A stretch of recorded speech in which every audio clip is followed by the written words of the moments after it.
বিশ্বের শক্তিশালী পাসপোর্টের তালিকায় এবারও শীর্ষে উঠে এসেছে এশিয়ার দেশ সিঙ্গাপুর। বিশ্বের ১৯২টি দেশে ভিসা ছাড়া প্রবেশ করতে পারেন দেশটির পাসপোর্টধারীরা। হেনলি পাসপোর্ট ইন্ডেক্সের ২০২৬ সালের জানুয়ারির হালনাগাদ তথ্যে এমন অবস্থান দেখা গেছে।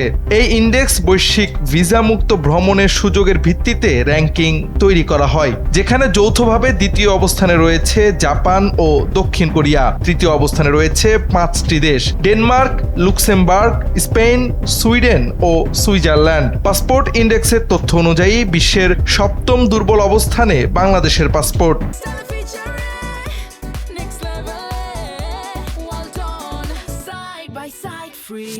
বাংলাদেশি পাসপোর্টধারীরা এখন বিশ্বের 37টি দেশে ভিসা ছাড়া ভ্রমণ করতে পারেন। তালিকায় মোট 101টি অবস্থানের মধ্যে বাংলাদেশের পাসপোর্ট 95তম স্থানে রয়েছে।